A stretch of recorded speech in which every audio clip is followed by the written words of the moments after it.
8일 수요일 리딩 지저스 사도행전 25장부터 28장까지의 말씀입니다. 25장 베스도가 총독의 임무를 수행하기 위해 가이사랴에 도착하고 나서 사흘 후에 예루살렘으로 올라갔다. 대제사장과 고위 지도자들이 바울에 대한 복수심을 다시 새롭게 다졌다. 그들은 호의를 베풀어 달라고 베스도에게 요청했다. 그들의 고발에 응해 바울을 예루살렘으로 보내달라고 한 것이다. 물론 거짓말이었다. 그들은 예전의 음모를 제기하여 길에 매복해 있다가 그를 죽일 참이었다. 베스도는 바울의 관할 구역은 가이사랴이며 자기도 며칠 후에 그리로 돌아갈 것이라고 대답했다. 그는 그때 나와 함께 가서 그의 잘못을 마음껏 고발하시오 하고 말했다. 베스도는 여드레 또는 열흘 후에 가이사랴로 돌아갔다. 이튿날 아침에 그는 법정에 앉아 바울을 불러들였다. 바울이 들어서는 순간 예루살렘에서 내려온 유대인들이 그에게 달려들어 온갖 과격한 고발을 퍼부었다. 그러나 그 중에 그들이 입증할 수 있는 것은 하나도 없었다. 이어서 바울이 증언대에 서서 간단히 말했다. 나는 유대인의 종교나 성전이나 황제에게 아무것도 잘못한 것이 없습니다. 그뿐입니다. 그러나 베스도는 유대인들의 환심을 사고 싶어 이렇게 말했다. 그대가 예루살렘으로 올라가 거기서 재판을 받으면 어떻겠소? 바울이 대답했다. 이 순간 나는 황제의 법정에 서 있습니다. 나는 얼마든지 이 자리에 설 권리가 있으며 앞으로도 계속해서 여기에 서 있을 것입니다. 나는 유대인들에게 아무것도 잘못한 것이 없으며 총독께서도 나만큼이나 그 사실을 잘 아실 것입니다.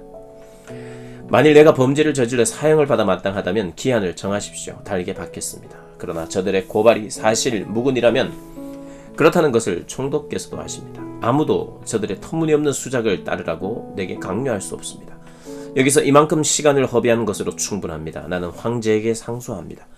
베스도가 참모들과 잠시 이야기를 나눈 뒤에 편결을 내렸다. 그대가 황소에게 상소했으니 그대는 황제에게 갈 것이요. 며칠 후 아그리빠 왕과 그의 아내 버니게가 새로 부임한 베스도를 환영하려고 가이사랴를 방문했다. 수일 후에 베스도가 아그리빠 왕에게 바울 사건을 거론했다. 벨릭스가 두고 간 죄수 하나가 여기 내 관할 하에 있습니다.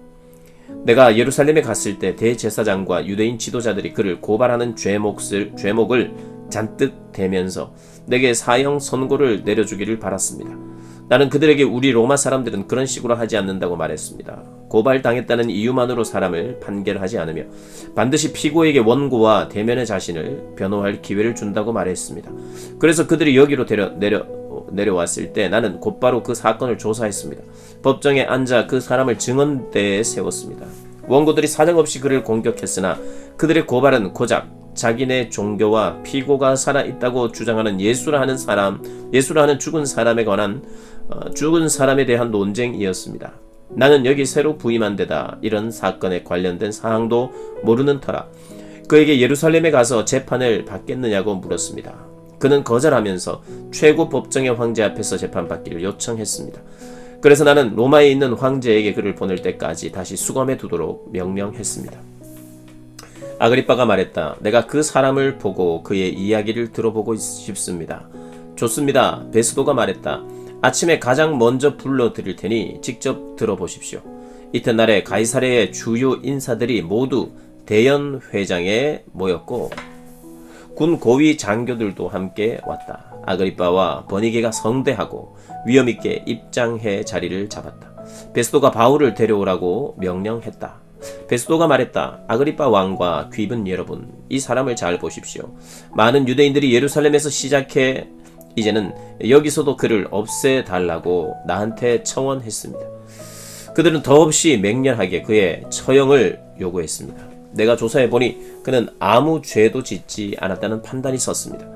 그는 황제 앞에서 재판받게 해달라고 요청했고 나는 그를 로마로 보내기로 승낙했습니다. 하지만 내 주이신 황제께 뭐라고 써야 하겠습니까? 유대인들이 내놓은 고발은 다 허위로 꾸민 것이고 그 밖에 내가 더 밝혀낸 것은 하나도 없습니다. 그래서 이렇게 여러분 앞에 특별히 아그리빠 왕 앞에 그를 데려다 세운 것입니다. 제대로 된 소송에 어울리는 무엇인가를 건질 수 있을까 해서 말입니다. 죄수로 하여금 재판을 받게 그 먼 길을 보내면서 문서에 죄목 하나 적을 수 없다면 우스운 꼴이 될 것입니다. 26장 아그리빠 왕이 바울에게 직접 말했다. 어서 그대 자신에 대해 말해보시오. 바울이 증언대에 서서 자신의 이야기를 했다. 아그리빠 왕이여, 왕께서 유대인의 풍습과 우리의 모든 집안 싸움에 대해 잘 알고 계시니 다른 누구보다 왕 앞에서 유대인들의 이 모든 고발에 대해 답변하게 되어 다행입니다. 젊어서부터 나는 예루살렘의 내 민족들 속에서 살았습니다. 그 도성에서 내가 자라는 것을 지켜본 유대인들은 만일 그들이 위험을 감수할 마음이 있다면 왕께 직접 증언할 수도 있을 것입니다. 내가 우리 종교의 가장 엄격한 분파인 바리새인으로 살았다는 것을 알고 있습니다. 내가 이렇게 유대인들에게 고발당하는 것은 내가 하나님께서 우리 조상에게 주신 약속, 12지파가 오랜 세월 동안 밤낮으로 바라보며 살았던 그 소망을 믿고 진지하게 여기며 그 약속의 마음과 생명을 바쳤기 때문입니다. 시험을 거쳐 검증된 소망을 내가 굳게 잡았기 때문입니다. 이 자리에 서서 재판을 받아야 할 사람은 내가 아니라 저들입니다. 하나님께서 죽은 사람들을 살리신다고 믿는 것이 어떻게 형사 범죄가 성립되는지 나는 도무지 이해가 되지 않습니다. 솔직히 내가 늘 이런 입장에 서 있었던 것은 아닙니다. 한동안 나는 힘껏 나사렛 예수를 대적하는 것이 내 본분인 줄 알았습니다. 나는 대제사장들의 전권을 등에 업고 도처에서 믿는 이들을 예루살렘 감옥에 쳐넣었습니다. 나는 그들이 하나님의 백성인 줄 전혀 몰랐습니다. 기회가 올 때마다 그들을 처형하는데 찬성표를 던졌습니다. 나는 그들의 회당을 짓밟고 들어가서 그들을 협박하고 예수를 저주하게 했습니다. 나는 그 사람들을 소탕하는 일에 사로잡힌 폭군이었습니다. 그러다가 나는 예루살렘 바깥에 있는 여러 도시에서도 그 일을 시작했습니다. 그날도 여느 때처럼 내 활동을 공인해주는 대제사장들의 문서를 가지고 다마스쿠스로 가고 있는데 한낮에 하늘에서 햇빛보다 더 밝은 눈부신 빛이 나와 내 동료들에게 쏟아져 내렸습니다. 오 왕이여, 그렇게 화날 수가 없었습니다. 우리는 앞으로 꼬꾸라졌습니다. 그때 히브리 말로 한 음성이 들렸습니다. 사울아 사울아, 왜 나를 해치려고 하느냐? 무슨 고집으로 순리를 거스르는 것이냐? 나는 주님 누구십니까? 하고 말했습니다. 그 음성이 대답했습니다. 나는 네가 짐승을 추적하듯이 핍박하는 예수다.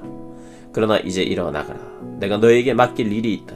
너는 오늘 일어난 일과 내가 앞으로 너에게 보여줄 일의 종과 증인이 될 것이다. 그 일을 위해 내가 너를 선택했다. 내가 너를 보내는 것은 이방인들의 눈을 열어주어 그들로 하여금 어둠과 빛의 차이를 보고 빛을 선택하게 하며 사탄과 하나님의 차이를 보고 하나님을 선택하게 하려는 것이다.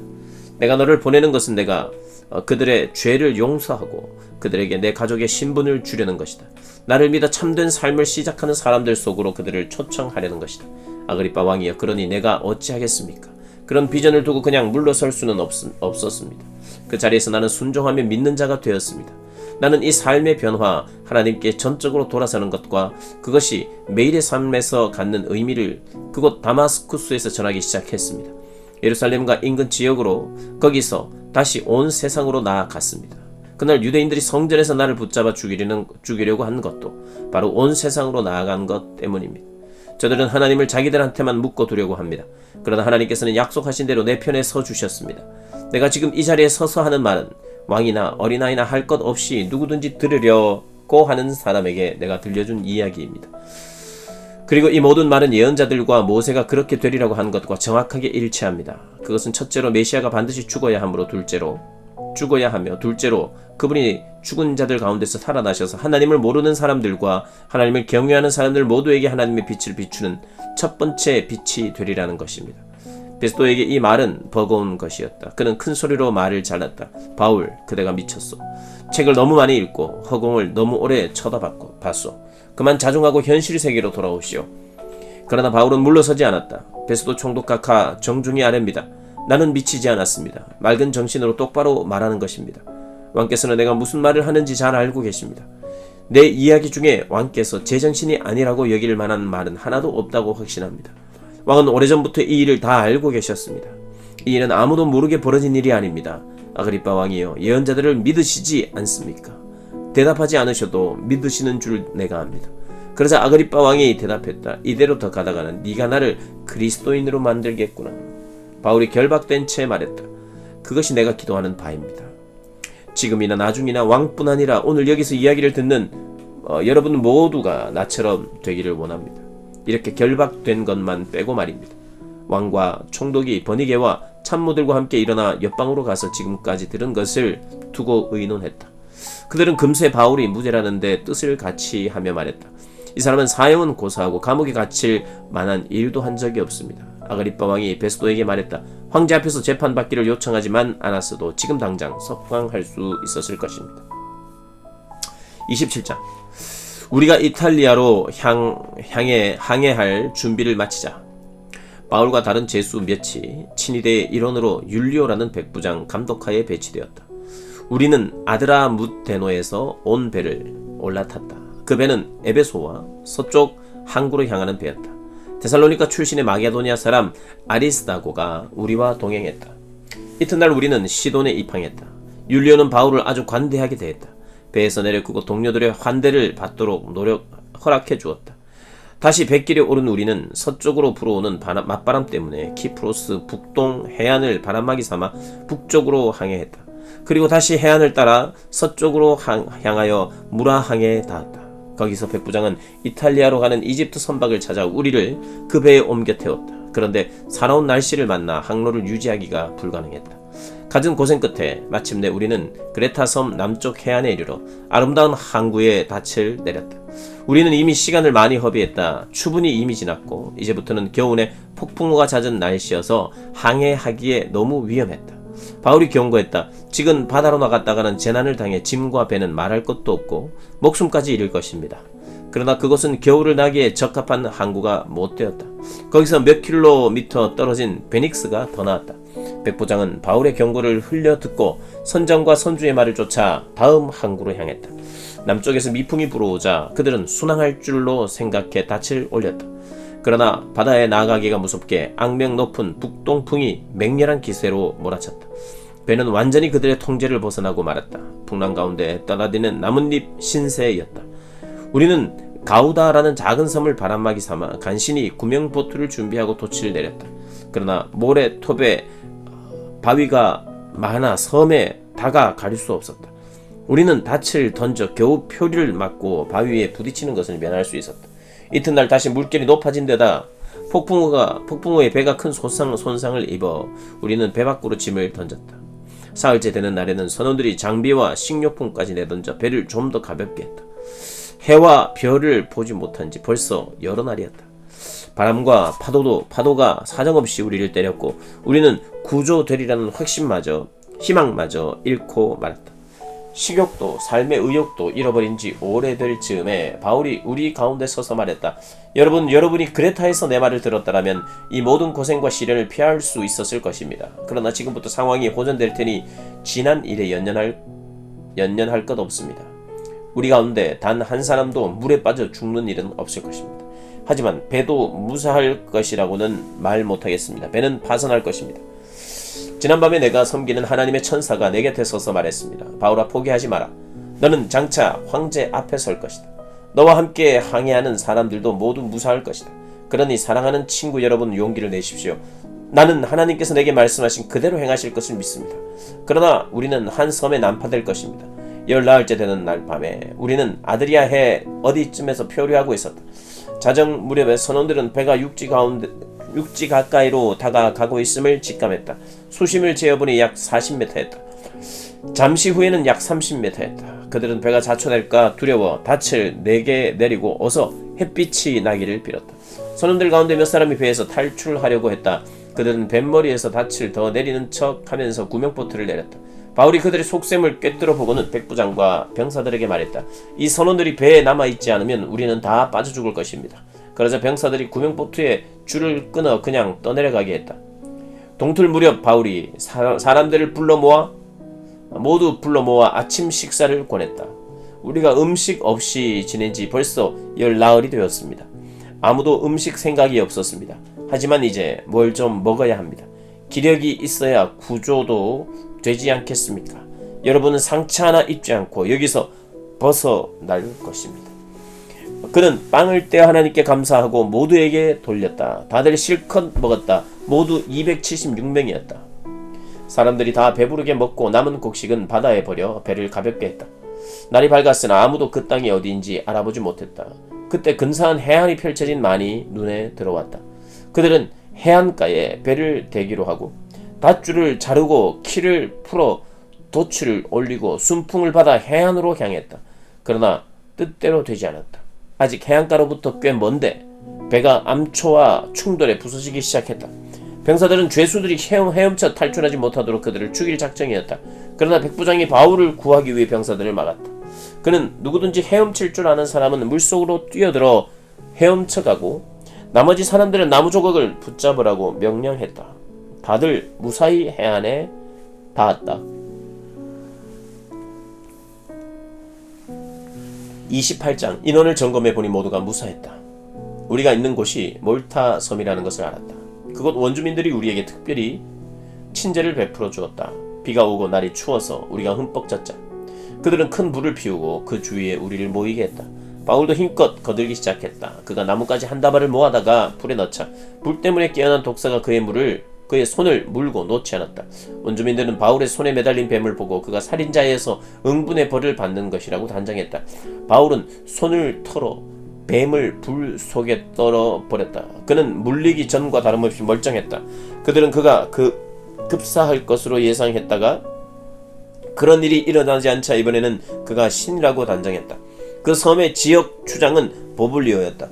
그는 우리를 손님으로 자기 집에 맞아들여서 몸도 녹이고 사흘 동안 편히 묵게 해주었다. 마침 보블리오의 아버지가 고열과 이질로 앓아 누워 있었다.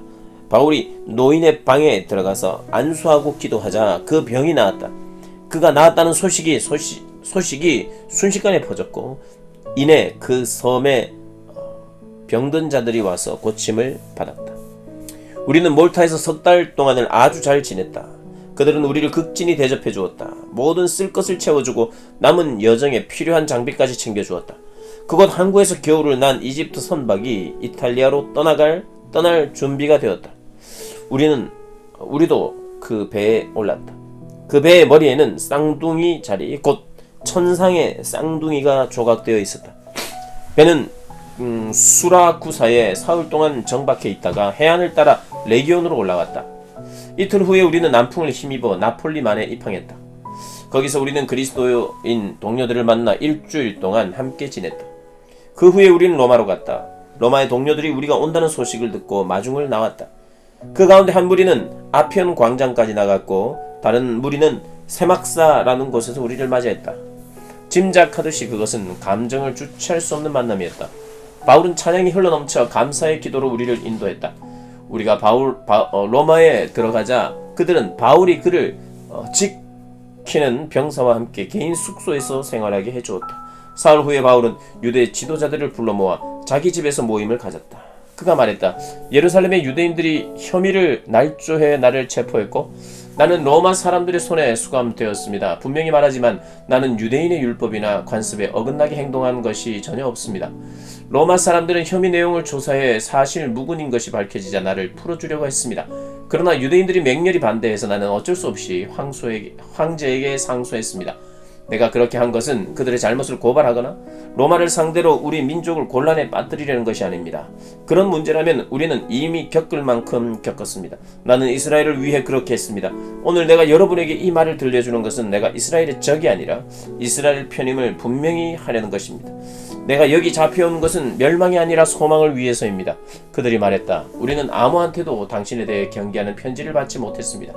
여기에 와서 당신을 나쁘게 말한 사람도 없었습니다. 다만 우리는 당신의 생각을 더 들어보고 싶습니다. 그리스도인이라는 이 분파에 대해 우리가 아는 것이라고는 이 분파를 좋게 말하는 사람이 아무도 없다는 것뿐입니다.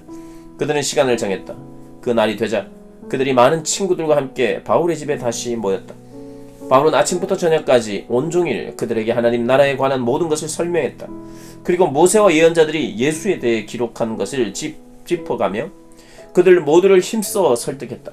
그들 가운데 어떤 이들은 그의 말에 설득되었으나 다른 이들은 한마디도 믿으려 하지 않았다. 믿지 않는 자들이 서로 시비를 걸며 다툼을 시작하자 바울이 끼어들었다. 여러분에게 한 말씀만 드리겠습니다. 성령께서 예언자 이사야를 통해 우리 조상에게 말씀하실 때 그분은 이것을 분명히 알고 계셨습니다. 이 백성에게 가서 이렇게 말하여라. 너희가 귀로 듣겠으나 한마디도 듣지 못할 것이요 눈으로 보겠으나 하나도 보지 못할 것이다. 이 사람들은 머리가 꽉 막혔다. 그들은 듣지 않으려고 손가락으로 귀를 틀어막는다. 보지 않으려고 나와 얼굴을 맞대어 내 치료를 받지 않으려고 두 눈을 질끈 감는다. 여러분에게는 이미 기회가 있었습니다. 다음은 이방인들 차례입니다. 내가 장담합니다. 그들은 두 팔 벌려 받아들일 것입니다. 2년 동안 바울은 셋집에서 살았다. 그는 찾아오는 사람 누구나 맞아들였다. 바울은 긴박한 마음으로 하나님 나라의 일을 모두 전하고 예수 그리스도에 관해 모든 것을 설명했다. 그의 집 문은 항상 열려 있었다. 아멘.